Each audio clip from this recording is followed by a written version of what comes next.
Okay, I just got back from seeing Rogue One, and that was the fucking illest shit ever. That was so fucking good. Like, I went in there not really expecting all that much.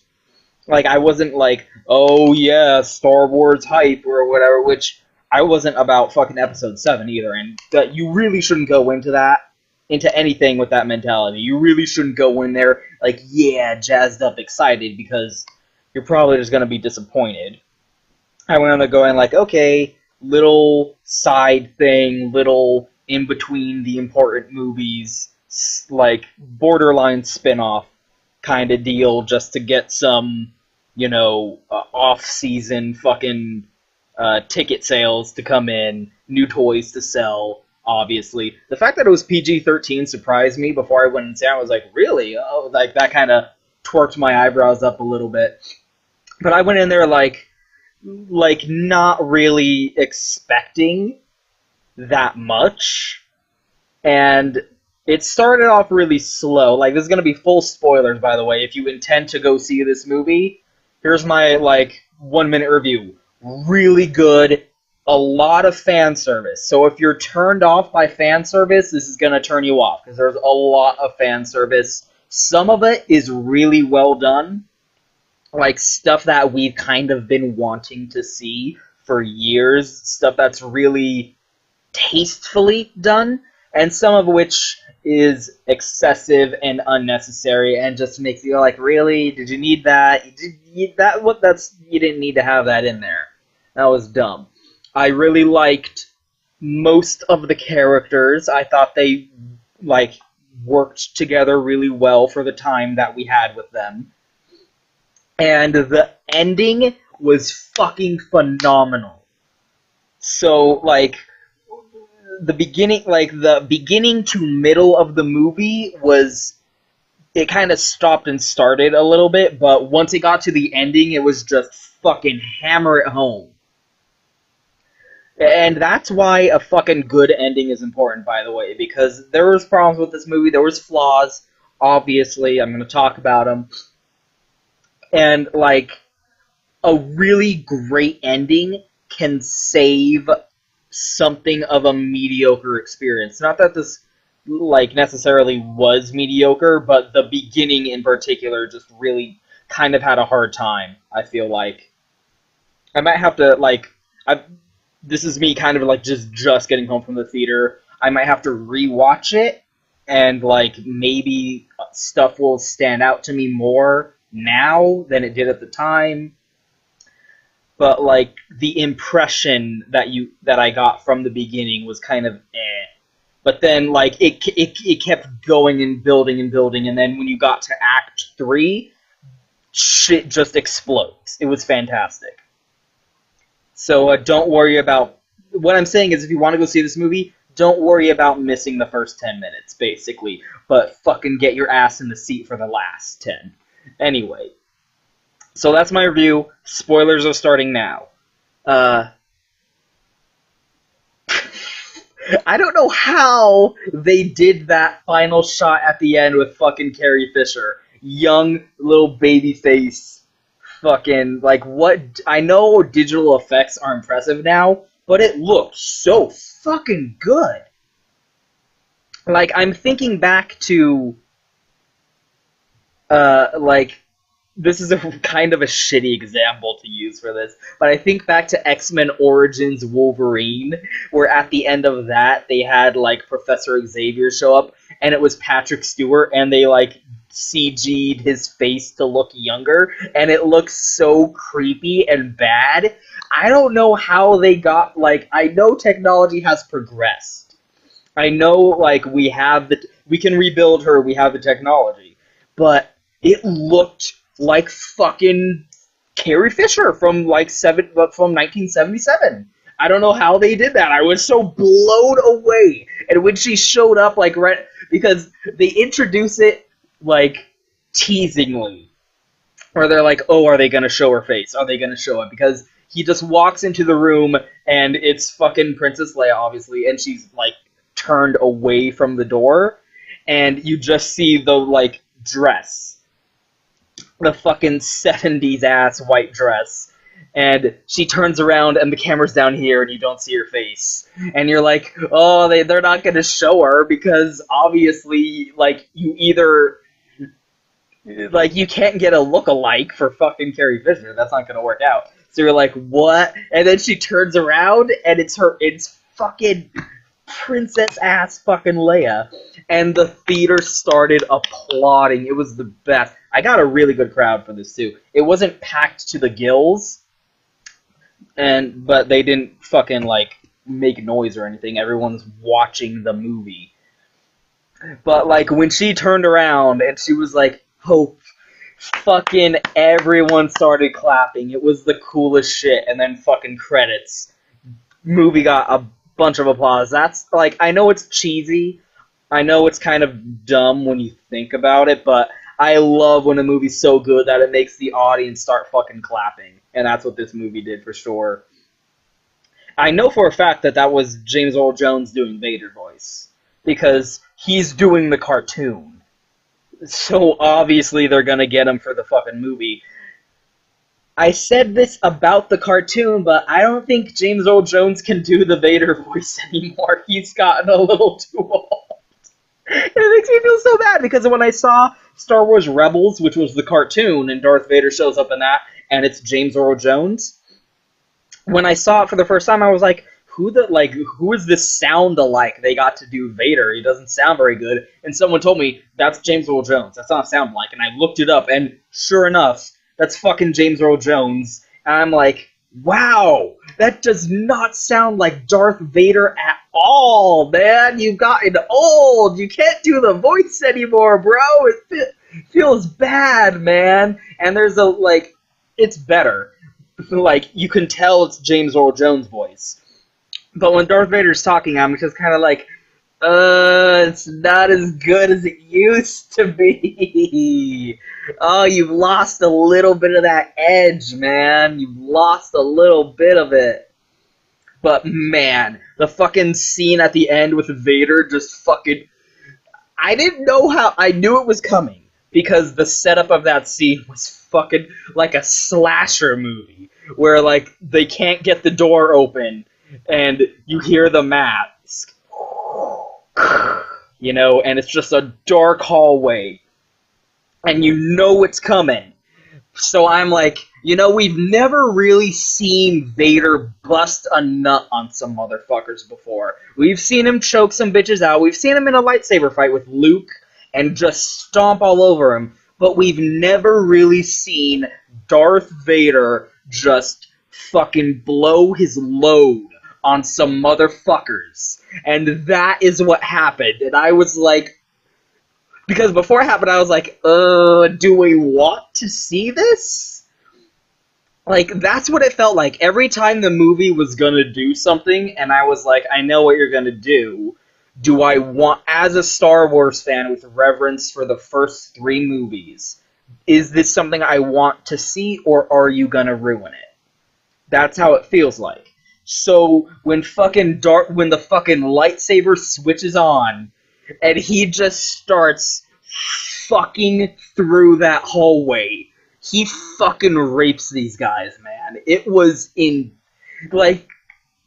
I was on the edge of my seat freaking out. I was like, oh my god.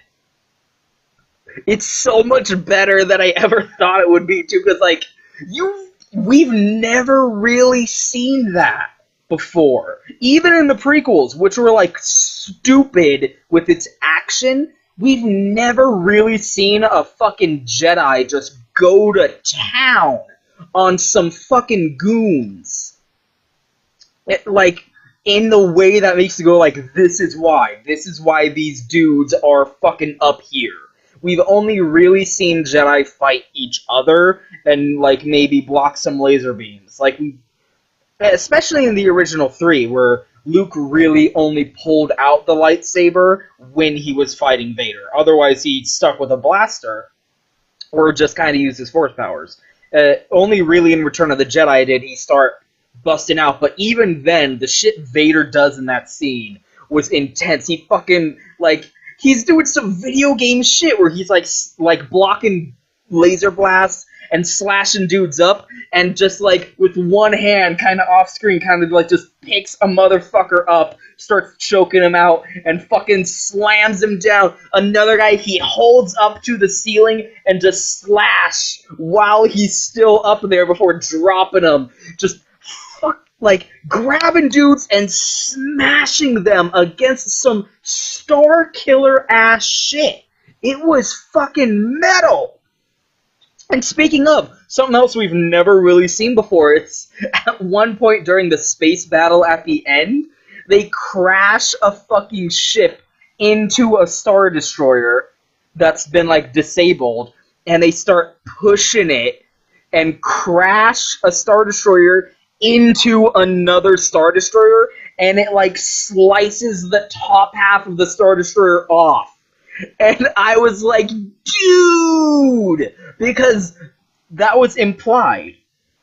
It's not the first time something like that's happened. There was a scene in Empire where the Millennium Falcon, like, goes down through the asteroid field, I think. Like, it's outrunning some Star Destroyers, and you see it from kind of beneath.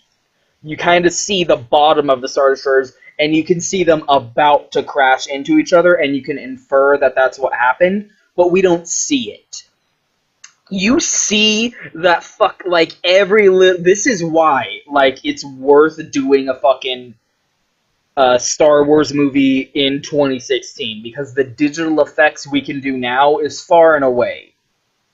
Like, you can really blow some shit up in the way you really couldn't do, even with practical effects back in the day. And there was a lot of CG, but there was still a lot of practical effects, too. Like, it wasn't a CG explosion. It was really just the space battle at the end that was mostly CG.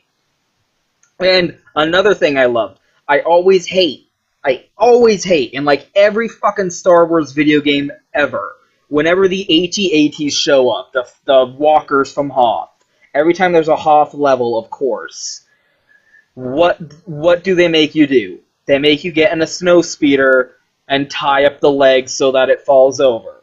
Every single fucking Star Wars game.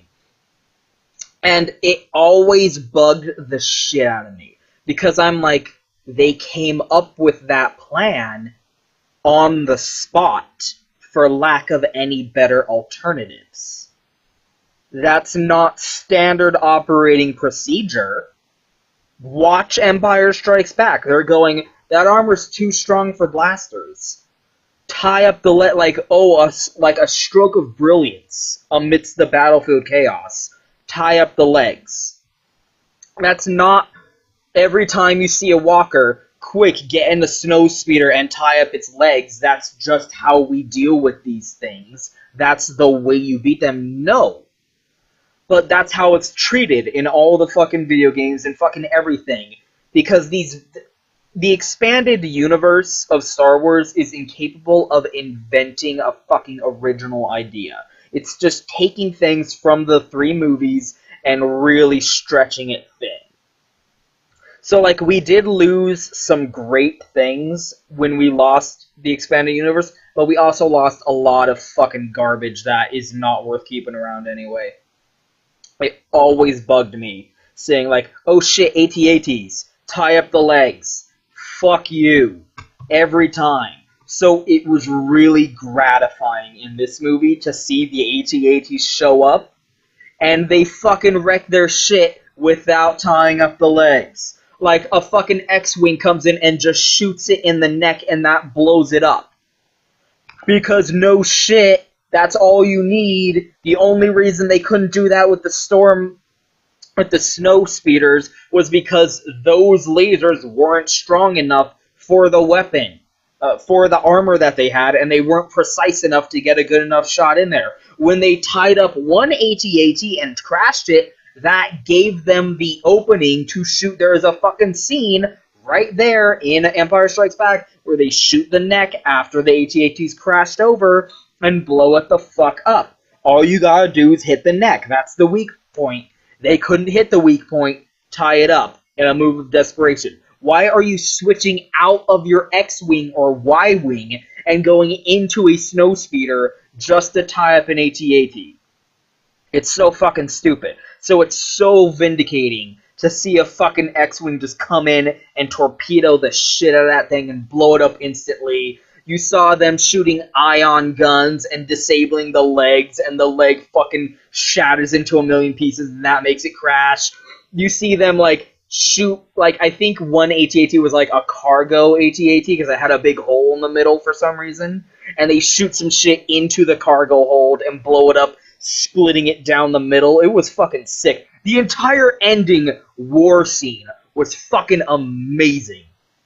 It's like fucking Saving Private Ryan in Star Wars.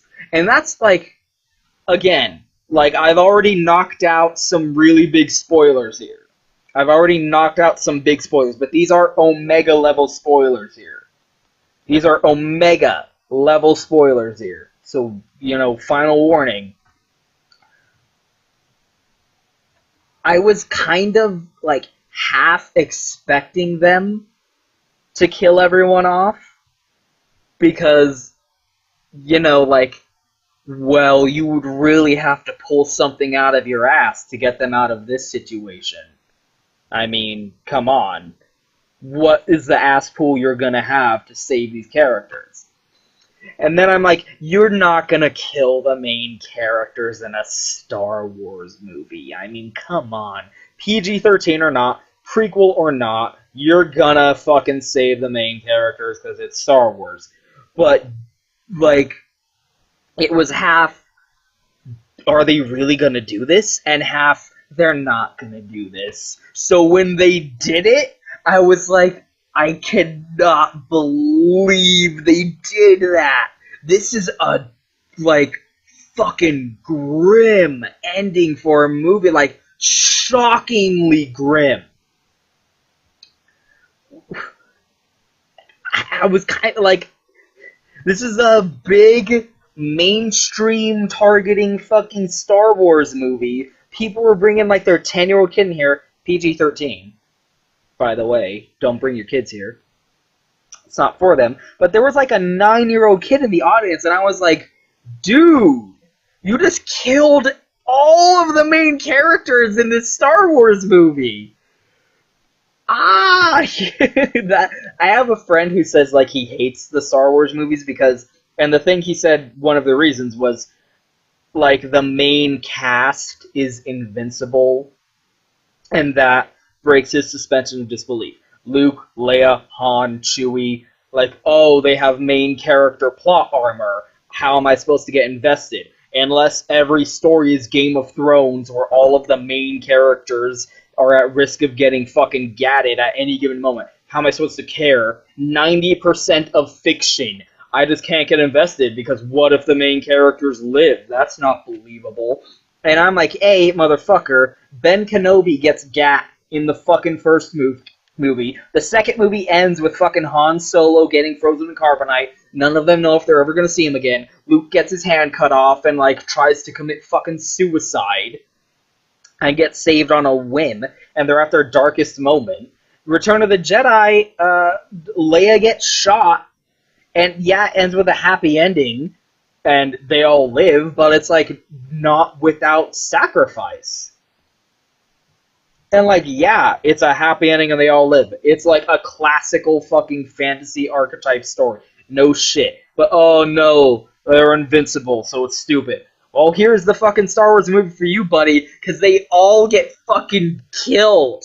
I was, what, because one character dies, and I'm like, okay, I can, like, good on you for doing that. I didn't expect you to start killing characters.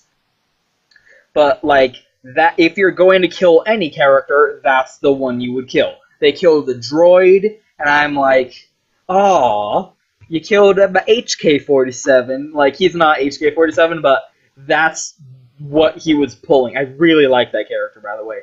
Like, you killed one of the likable characters you got. And I'm like, okay, didn't see that coming. Then they kill another character.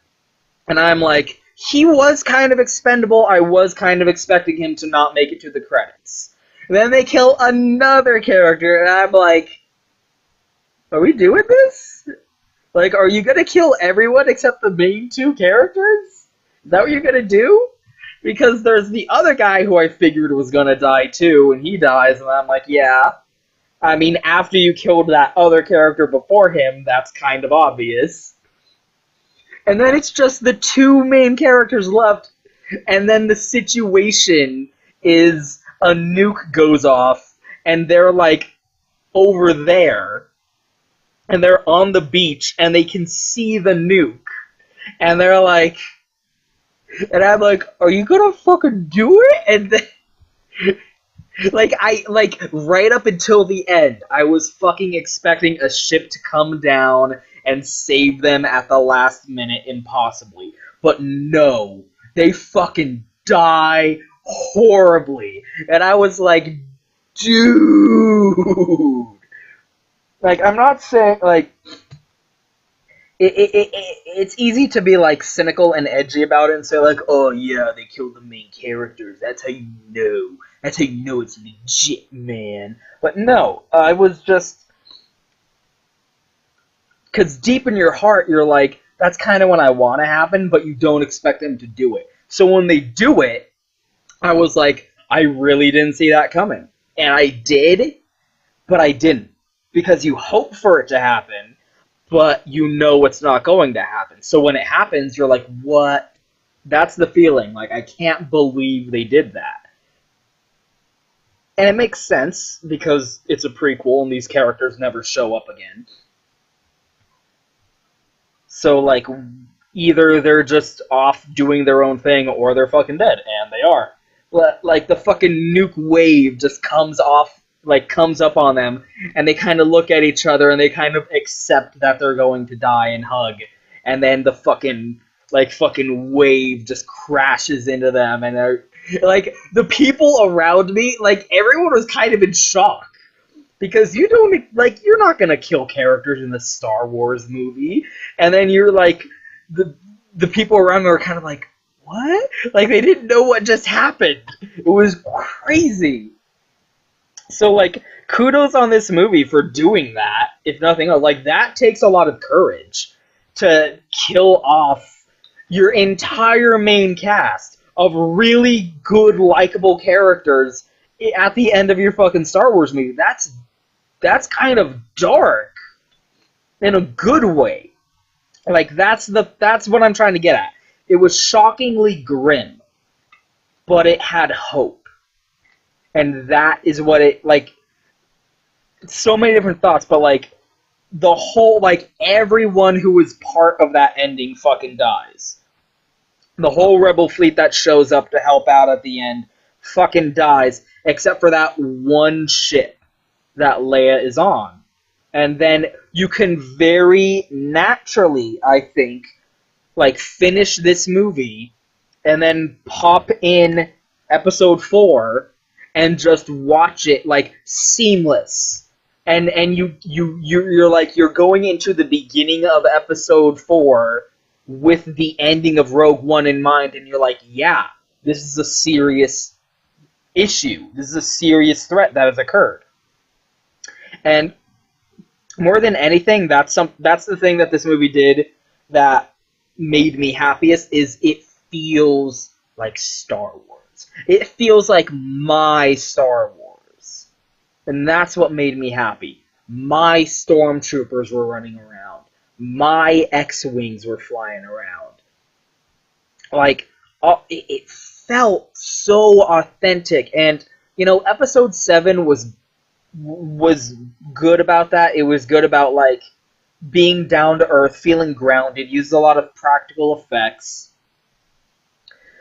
But it felt like it felt like Star Wars, but it felt like its own Star Wars. It felt like the sequel trilogy feeling to it. It felt like, yeah, we're Star Wars, but we're doing our own thing. Compared to the prequels, which weren't Star Wars and just felt like total garbage.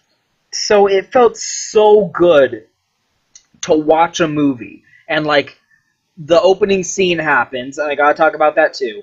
Like, why am I starting from the ending first? But the opening scene happens, and then the title card comes up, Rogue One.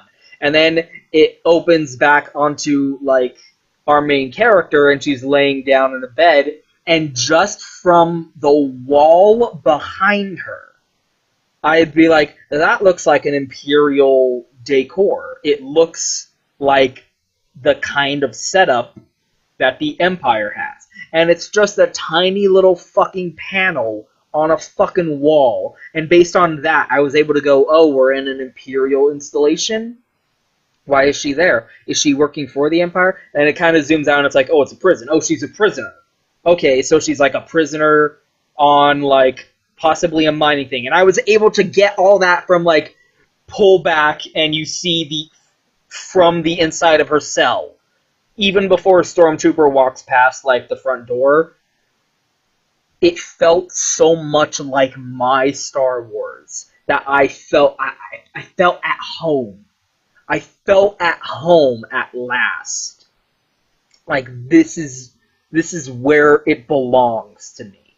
It felt like it fits with the original movies. And that's like when you think about it, that's the most important part. It doesn't feel like just this totally bullshit removed thing like the prequels were. It's not going off in its own direction like Episode 7 was. It's in the universe of the original trilogy, and it feels like it. Everything about it, like from the uniforms, the inside of the ships that they go on, the bases, even the planets, it all feels like episodes 4, 5, and 6. It feels like the original trilogy. It's in HD. There's CGI. That it's in widescreen. It's a 2016 movie, but it feels so authentically Star Wars to me. My Star Wars. And that was one of the things about Episode 7 that I praised is this generation has a Star Wars at last.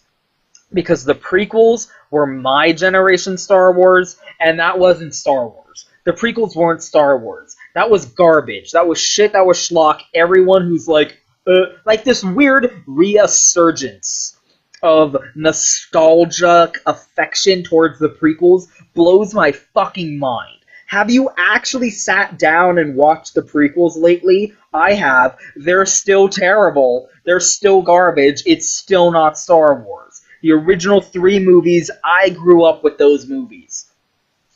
Like, I grew up with a fucking VHS tape of Episode 4 and like a blank VHS tape that my dad recorded on some Christmas 5 years before I was born of Episode 5 and 6. That was like, it was marathoning all the episodes. I didn't have 5 and 6 themselves. I had a VHS. I would slot in and just watch Episode 5 and Episode 6 one after the other. And it like the recording would like fizzle out when a commercial started because it was a TV airing of the movies, and then suddenly snap back and we were kind of like halfway through a scene already when he started the recording again. Those were the movies I watched. Those were Star Wars to me. And then I went and saw Episode 1 in theaters when I was a child in 1999, and it felt wrong. I didn't have the mental acumen to realize that they were bad movies, but it didn't feel like Star Wars. And Episode 7 felt like Star Wars, but it felt like a new thing. It felt like its own like I said, it feels like this generation finally has a Star Wars. My generation didn't really have Star Wars. We had our parents' Star Wars. And that's my Star Wars, but it wasn't my Star Wars. I wasn't a kid going to see Episode 4, 5, and 6. It just got passed down to me. We didn't have a Star Wars, but now these kids have a Star Wars. Episode 7 is like the 8, 9, 10, 11-year-old Star Wars for today. These kids finally have a Star Wars, and that makes me feel so happy.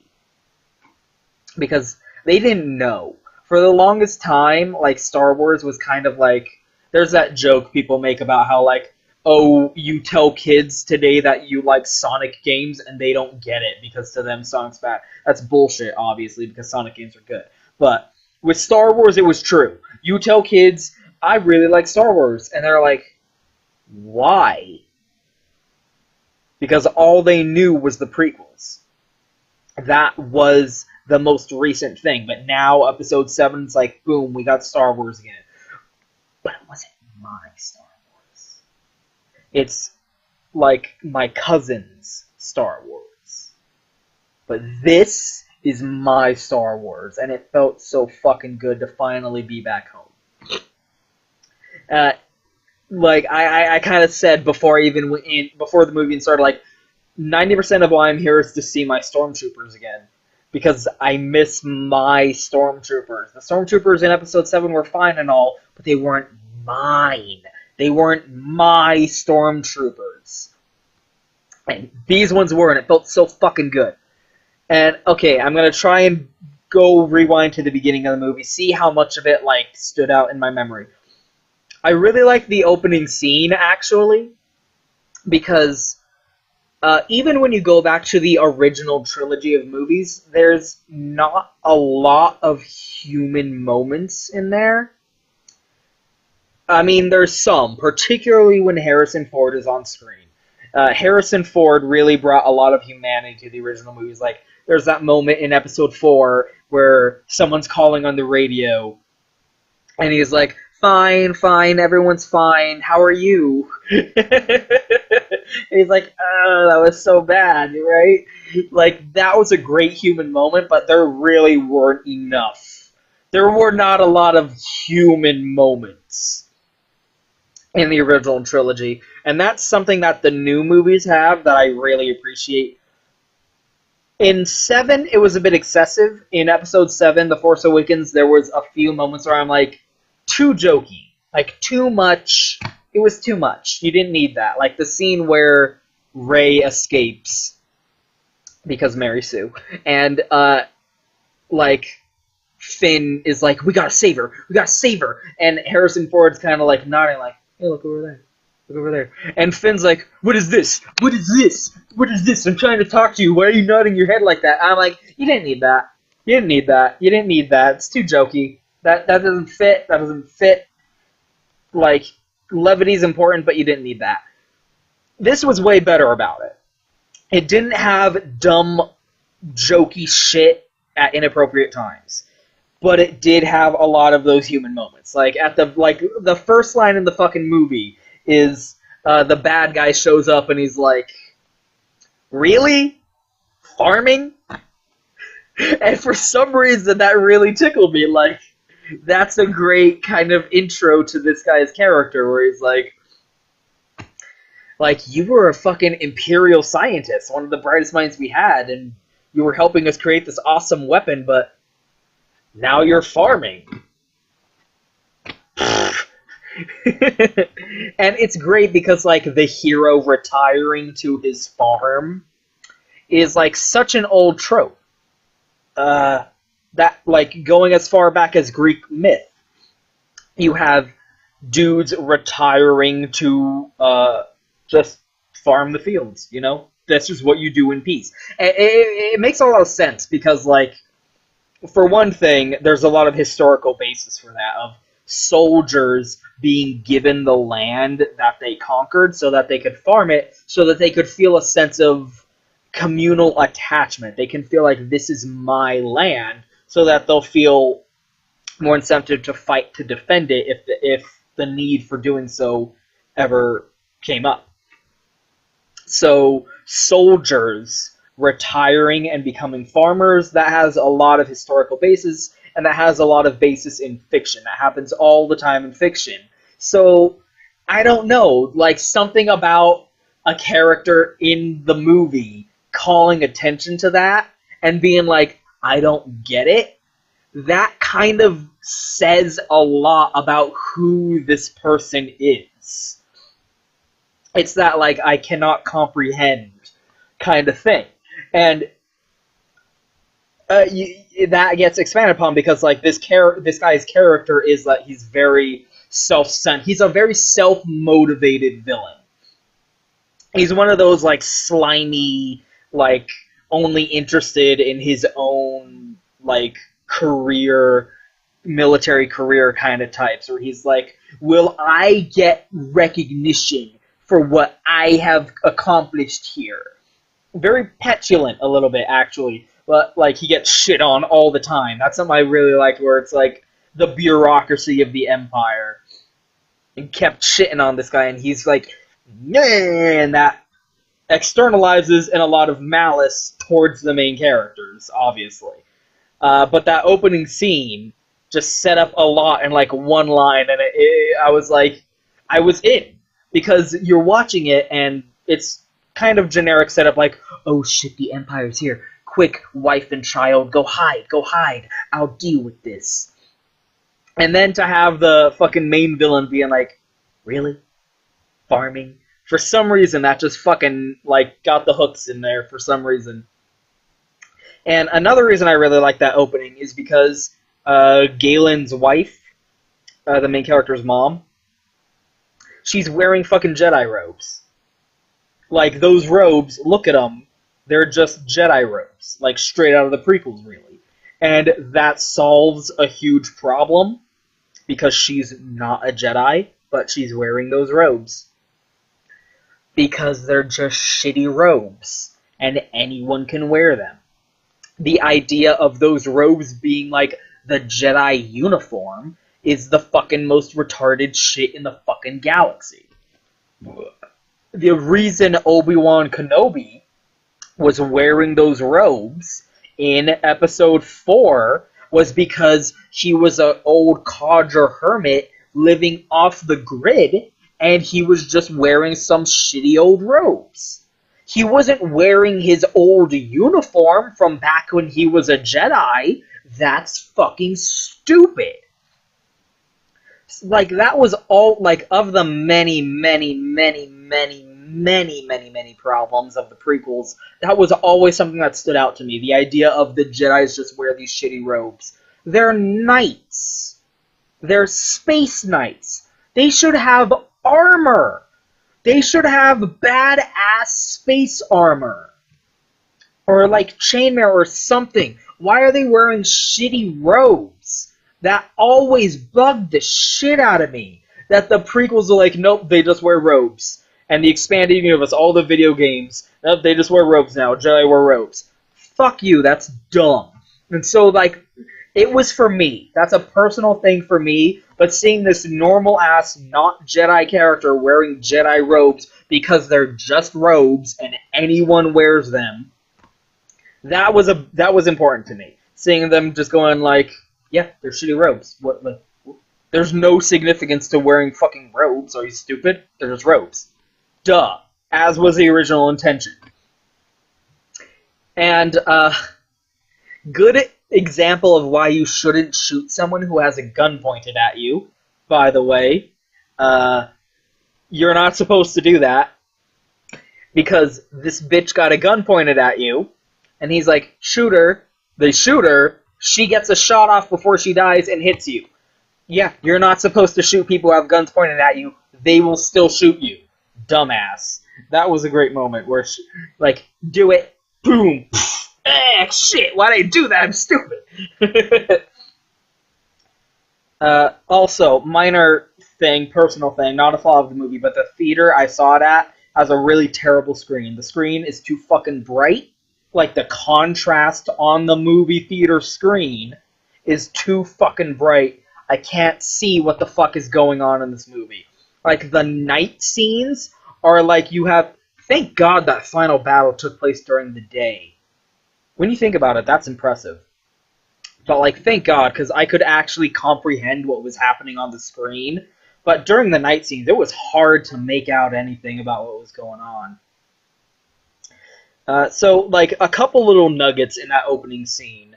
And then, after the title screen, it's a little weak. It's a little weak. Because it has a real... Like, the beginning of this movie had a real problem with its transitions. It transitions to, like, fucking 3 different planets, one after the other, and it's very confusing.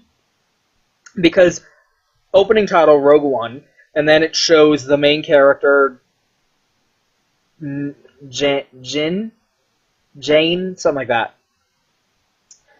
in her bed in prison, and you're like, okay, she's on a prison planet. And then it shows a planet that's like an asteroid, and it's like a trade station, and you're like, that's where she is? Because you cut from the main character in prison to this shot of the trade station, and you're like, oh, that's where she is. Because you just went from this character to an external shot of a location. Obviously, we are going to assume that the location you're showing us is the location that the character we were just looking at is. But that's not the case. Like, you just randomly cut away to this new location with a new character. That's bad. That's a bad transition. You fucked up. That causes confusion in the audience. Our brains associate the shot we just saw and the shot you're about to show us as being related. You need to have a proper transition. There were no wipes in this movie. That, like, stands out to me as really dumb. It's just jarring snap edits. Just bam, snap edit, bam, snap edit. No transitionary wipe. The original Star Wars used wipes extensively, and they were very effective in the purpose that they were intended for. A wipe shows a transition of time or a transition of location. Like having the screen, like having the shot we were just looking at sink away to the side, like this. Like, whoa. And now we're somewhere new at a different time and place. That's what a wipe is for. You need to use wipes, movie, especially since it's Star Wars. That's such a quintessential Star Wars thing to do, but you didn't use any wipes, so it causes confusion in the audience. And they transition to another planet that's like a Judah, and oh, here's a new character that we don't know, and it's like, where are we? Like, you just keep jumping around, and you haven't established any of these characters or what they're doing or what's going on yet. And it's not until, like 3 scenes later that we establish the planet that the main character is on, and it's like, this planet, Imperial Prison Colony. And you're like, oh, that's where she is. Now I get it. Like, that opening introduction really bothered me in terms of, like, its schizophrenic transitioning. And there was only one other time where that was a problem, where they went to, like, Uldeth? Elysium. It's a planet with an E. It's the one with, like, where her dad was. The reigning dark planet. And they went there, and the place that they were at on that planet was a docking yard, a shipyard, right? They just established that, and you see the characters looking at the dockyard, and then you cut to X-Wings taking off and leave, and you're like, what? Why are X-Wings at this Imperial dockyard? What's going on? And it takes you a second to go, oh, they just transitioned to Yavin 4 to show these X-Wings taking off. You cut from this location, which is a ship dockyard, and cut to ships on another planet taking off with no transition. You just snap edit there. That causes confusion. You need to have transitions, movie. Do not confuse your audience. And most people aren't as quick on the uptake as I am. You know, I'm just thinking of, like, Joe Blow and Mary Elizabeth. You know, like 30-year-olds bringing their kid to see this movie, or even kids watching this movie. I think of them seeing that and just being like, what the fuck is going on? Like, you're not establishing enough of time and place for us to really get into. When like after that though, after like the Final Fantasy 13 gotta attack the train and break out of prison scene, after that it starts getting more of a footing. But before that, it was kind of jumbled. Like you really could have reworked that around a little bit. However, I do really like the introduction to like the male lead, or the male character, because like I like the fact that this movie showed the rebellion doing illicit shit. Like this movie showed the Rebel Alliance getting down and fucking dirty, and I really liked that because like they're a guerrilla like resistance movement fighting against a vastly superior empirical force. They're outnumbered and outgunned. Obviously, they're gonna have to do some sabotage and some assassination, some espionage. We know that they've had spies. We know that they work with smugglers and criminals. We know they've done like you know. But in the original movies, they're just the good guys, you know, the white hats. They're the pure and virtuous paragons and heroes fighting the big bad evil empire. And that's kind of what they needed to be. That's what they need to be for a mainline movie. But you always knew in the back of your head there's some dirt behind the scenes here. And in this movie, you see the fucking dirt. You see the male lead like getting information, strong-arming information out of an informant. And then when they're about to get caught, he fucking shoots that fucking informant in the back to kill him so that he can't rat out the information that he just found out to the Empire. Like, he fucking just he fucking murdered a guy who was helping him out because it would have been inconvenient to leave him alive.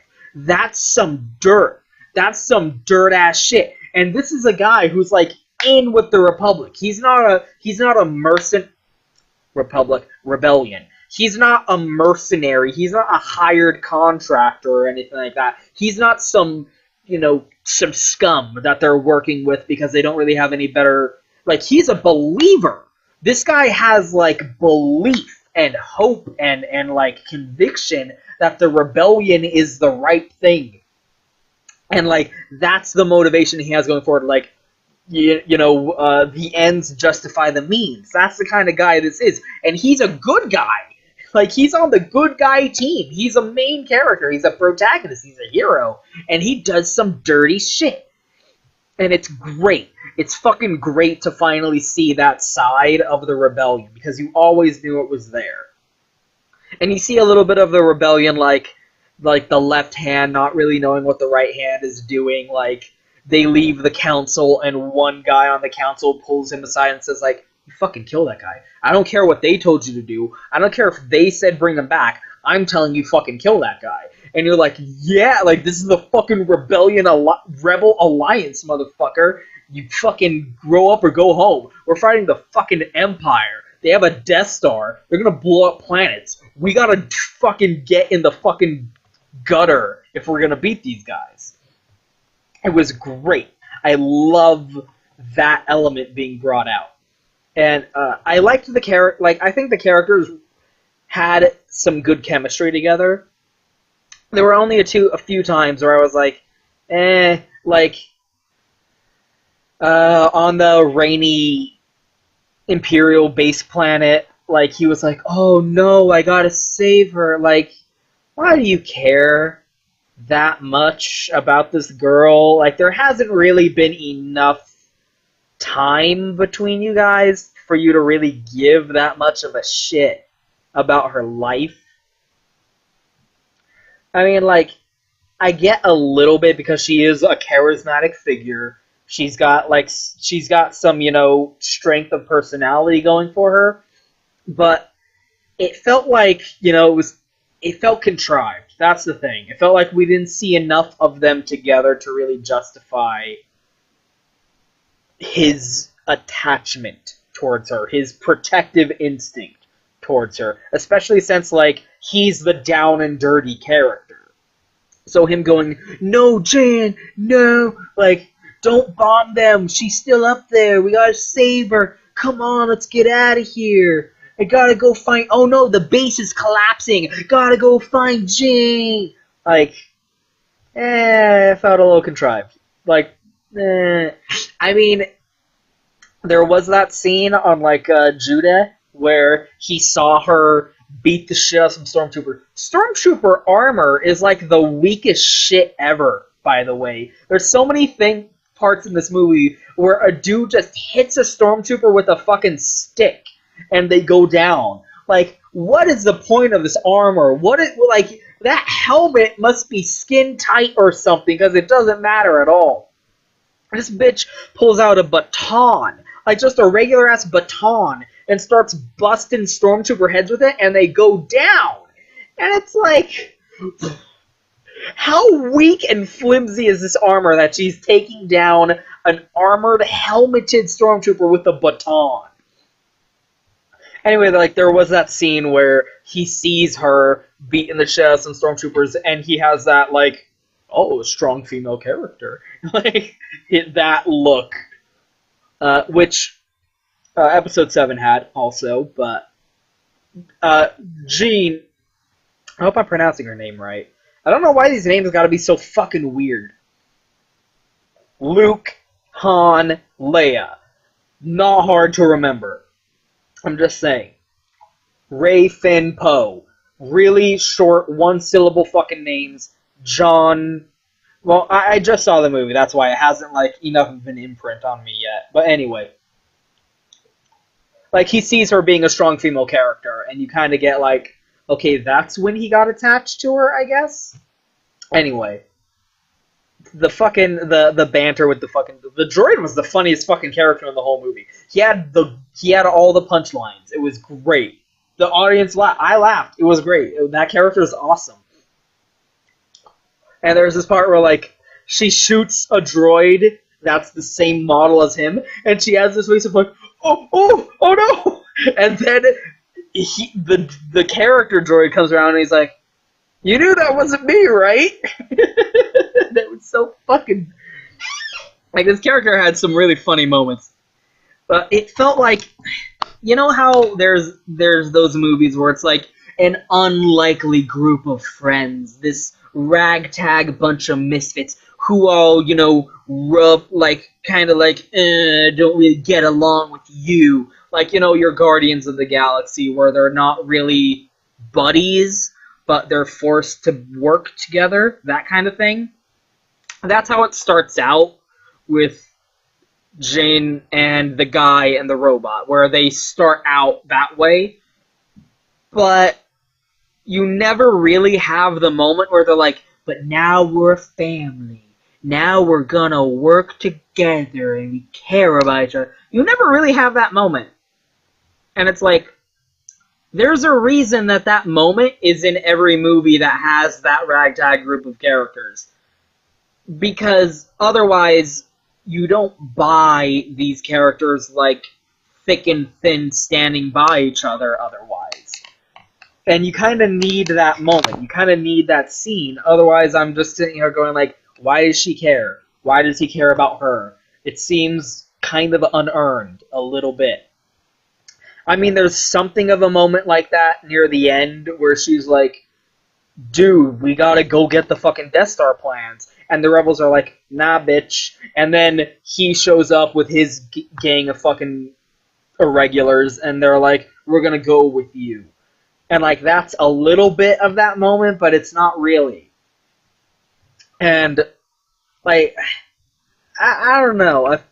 I liked all of these characters. All of these characters individually were really fun and funny, and they had some great moments. But it never really came together with them as, like, a group. The way I feel like they kind of expect you to just automatically buy into. And I mean, to be fair, you can argue that, like, I don't know, it just bugs me. Because, like they pick up the blind guy and his like fucking tank buddy.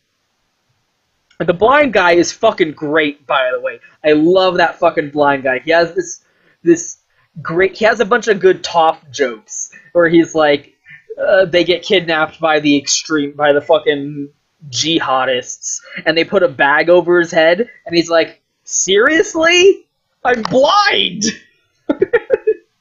It makes me think of Toph from Avatar: The Last Airbender, how she had so many great jokes of like, fuck, I'm blind, you guys, come on! Them sticking with her kind of made sense because, like, he was part of the Force, like, he had a connection to the Force, and he's like, yeah, you know, like, he kind of gets automatically roped into that kind of pseudo-mentor role. I mean, you can argue that, like, they never really do come together as a group, they just have a shared conviction where they all believe, like, yeah, fuck it, put our lives on the line, we, like, for the cause. I believe that because at the end, the moment that they're all like, yeah, we come together, it isn't a, yeah, come together as a family thing, it's a, fuck the Empire, who's with me? Yeah, fuck the Empire, let's roll! Like, you can kind of argue, but, I don't know, just the way he was like, gotta protect Jan, it didn't feel earned to me. All the action scenes really worked. Like, there's some, oh, and the other thing that really bothered me was, like, the, like, rom-com, we're in an argument now and I don't like you because of a talk. Why don't we just talk? Like, contrived, you know, thing. Why didn't you tell, like, you were gonna go kill my dad? He's like, yeah, but I didn't. Yeah, but you were gonna... He's like, yeah, but I didn't. They ordered me to, but then I decided not to. Yeah, well, you might as well have. Fuck you. Fuck you. What is this horse shit? What is this contrived fucking... This is the moment where they have a falling out in the script. Bullshit. Fucking every movie... The only time a movie did that where it felt like you earned it was fucking Zootopia, where Judy fucking said, yeah, those fucking foxes, am I right? And Nick was like, I told you my tragic backstory and you betrayed me! I told you my tragic backstory and you go and say that bullshit and you're pulling out your fucking fox repellent at me. Like, that felt believable. If you want to do that scene, that's how you do that scene. Where it's like, yeah, that feels like a betrayal. I get those characters' emotions. Although I do prefer the emote version of the story. Look up Zootopia emotes, and when it gets to that moment where Judy says, those fucking Preds are going savage, like, she says that, and Nick's like, what? And then, like, Judy just kind of hops down, and she's like, yeah, sorry, I shouldn't have said that. And then they immediately make up. Like, that's the version of that trope that I've asked you before. Like, what the fuck? What'd you say? And she's like, oh, my bad, sorry, I wasn't thinking. No, it's fine, I know you didn't mean it. There you go. That's all you need. I hate this moment in the movie where, like, yeah, well, now we're not friends anymore. And then they walk away, and it's like, just talk. Ugh. Fucking hate that moment in every fucking movie it happens, and it feels really stupid in this one particularly because he didn't fucking do anything. Anyway, the fucking blind guy is great. He fucking has this fucking giant laser bow and arrow, and he fucking shoots a TIE fighter with it. That character is fantastic. The only thing that was a little was he was like, the Force is with me, I'm one of the Force. Like, he says that a bit too loud. You know, he's saying it as, like, kind of an Asian, like, meditation mantra. But he's saying, like, I am the Force is with me, I am one of the Force is with me. And it's like, I feel like you should try and whisper that one. Try and whisper that a little bit. So, like, those are all my complaints, I guess. What I really liked about this movie, the ending in particular, but like all of the action scenes were really strong. The character moments that were really funny were really funny. Like the droid in particular, the blind guy in particular, the main character girl didn't feel like she felt down to earth. Like every time you have a fucking main character who's a female, you kind of automatically have idiots popping up and shooting their little pimple zits at everything. But for my money, I liked her way more than Rey.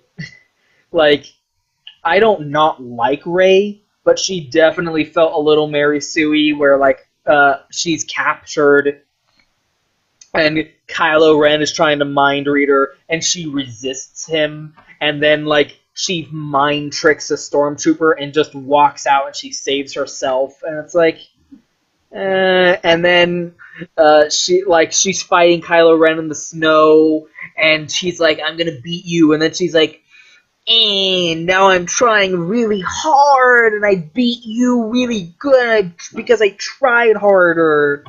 It's like, yeah, that was a little overpowered. Like, I did not like her. I thought she like had a good performance, but yeah, a little overpowered. This chick felt more better. Like, I think she pulled it off better because she kept getting her shit rocked, and I thought that was fucking hilarious. Like, there's the moment on the planet where her dad dies, and like she's crawling forward to go get him, and the ship takes off, and the blowback from the engine like just fucking sends her reeling, and I fucking cracked my shit up. Like, yeah, that yeah. Hey, if Rey was here, she would have just force jumped over it and overcome, but you get blown back because you're a human being with emotions. And again, I like the like I said, all these characters individually work really well individually. I don't feel like they ever really come together as like a unit, as like a group.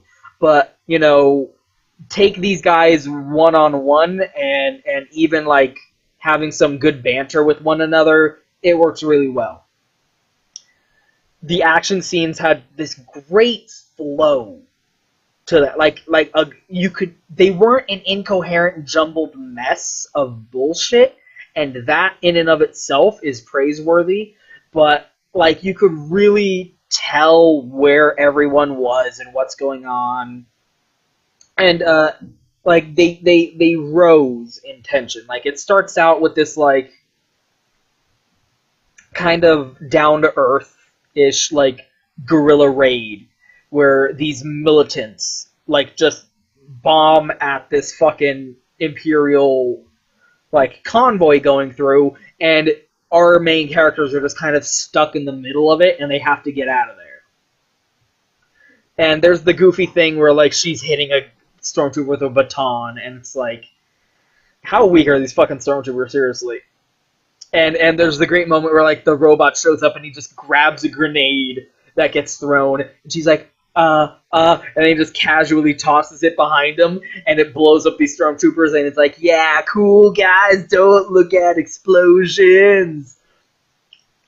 And then there's the moment where like the blind guy with his staff just starts rocking these fucking stormtroopers. And he even had some funny lines where he like fucking stabs his bottom of his stick through a guy's foot, and he's like, "How's your foot?"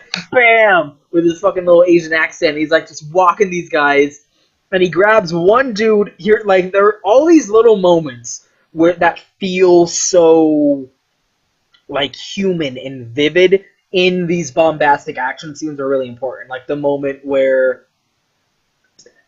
what is with this? Like, every time there's a big shootout war going on, inexplicably, there's a little girl, a little child, just standing there going, I'm a little child in a war zone.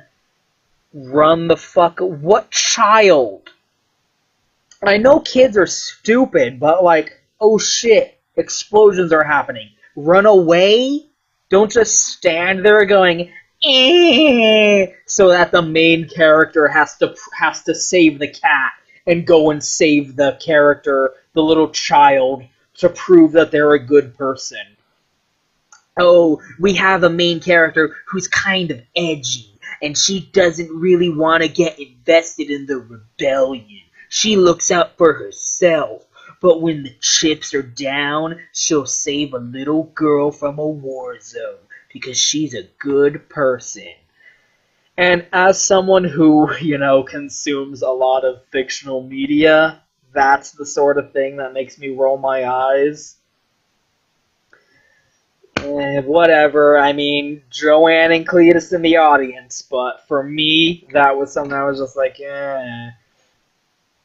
But outside of with the blind guy, he kind of put his stick and kind of shouldered a stormtrooper in front of him, and other stormtroopers were shooting at him, and he was using the stormtrooper he was holding as a shield, and they kept shooting the stormtrooper and not hitting him. And you could tell that the stormtrooper was still alive, and you were kind of going "Stop shooting me, guys! God, it's not working!" And then, at the end, when his fucking tank buddy just mows down a whole gang, and he's like, "You could have shot me." Just really great moments. And that's moments like that really bring big action scenes together to give you a sense of grounding, because otherwise you're just kind of watching a bunch of cartoons blowing each other up. So I would say everything up to about midway when they get off of the desert planet was hit or miss. Everything up to when they fire the Death Star, man, Grand Moff Tarkin! How did they do this?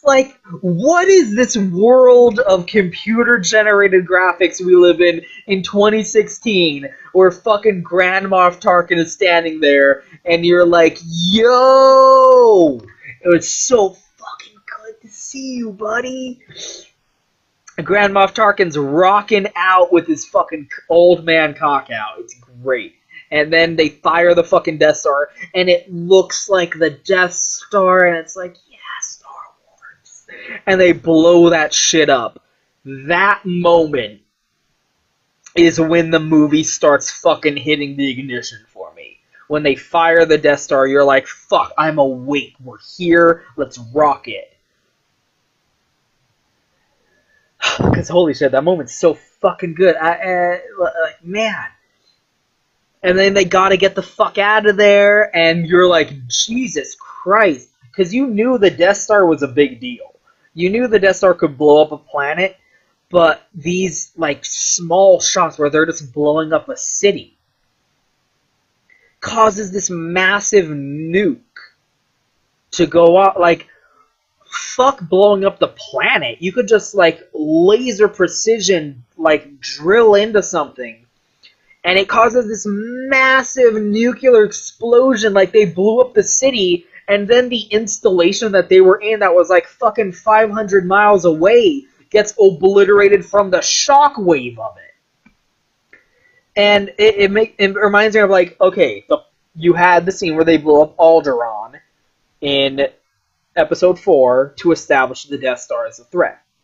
You had the moment in Episode 7 where they had the Planet Buster, and you blew up 3 planets to show that it's an even bigger threat than the Death Star, right? And then you fucking scale back and show the Death Star 1.0 blowing up a city. And somehow that makes it real. You're like, hot damn, the Death Star is a pretty big deal, and we gotta deal with that, right? It's weird how, lowering the scale a little bit. Episode 7 went oh, we're gonna blow up even more planets than the Death Star did. This movie is we're not even gonna blow up a planet, we're gonna blow up, a city. And that, you're fucking, gripping your seat, damn, this is a big deal, they gotta get out of there. And then, they go to, try and save her dad, and I liked it, that scene, but it did lead into like the silliness of the you were gonna shoot my dad. Well, I didn't, but you were gonna, but I didn't. But you were gonna, and now we're gonna have a falling out. And it's like, and then like that was really the only moment post Judah. Like post Judah, really strong, shitty moment. And then we go right into the fucking Act 3 with that fucking ending, which I can't even talk about because it was just everything. So, and that again, that's why a strong ending is important. Because you had a, like, first act of the movie, hit or miss. Second act of a movie, pretty okay, had a shitty moment in there that kind of dragged it down a little bit for me. Act 3, blowout. Fucking blown out. And that is the final thing you leave the audience with. That's the last thought in your head when you leave the theater, when you turn off the game, when you close the book. That's the last thing in your head. That's why it's important to have a good fucking ending. This movie is like, it should be shown in film classes. Like, here's why you need to have a good fucking ending. Did you see how not fantastic the first half of that movie was? Boom. How do you feel after seeing that ending? Boosh. That's how you fucking feel. That ending was fantastic. Like again, this sounds kind of mean because it's not like it was bad. It's not like it was bad. But I could take a cut of this movie that's just the third act, and that's where we start the film, and it's just 30 minutes of that third act. That would be good for me. I'd be satisfied, because that's where it all fucking goes down. Like, the entire movie feels like it's building up to that third act. It feels like, okay, here's what you need to know to give a shit about everyone who's going to fucking die during this third act. Here's a scene introducing Darth Vader so that when he shows up at the end and fucking orgasms inside of these motherfuckers' assholes and gets them pregnant, that's like, it's not like, why is Vader suddenly here? Oh, they established him earlier, so that makes sense that he's now here doing this thing. That's what it feels like. The whole movie was building up to that, and it fucking paid off. Go see this movie just for the ending. Like, go in late. It doesn't matter. See the ending. The ending is the only part that you really, really gotta see. It's like, it reminds me of that joke where it's like, here's sir, we only have enough room for either disc 1 or disc 2 of the Titanic James Cameron movie. And he's like, oh, we can't just bring disc 1, it only has a whole bunch of boring character shit, and it doesn't have the action of the Titanic sinking that we all want to see. But we can't just take Act 2, disc 2, it has all of the bombastic action, but it doesn't have any of the character establishment that makes us care about it. That's what this movie was. You needed to have everything in the first couple acts to make you give a shit, to get you invested, to set things up so you know what's going on, and then Act 3 is the big payoff. Like, you might say, like, oh, this movie's just fan service. It's not really necessary. I'm a fan, and I feel serviced. I'm gonna go see it again. Thanks for watching.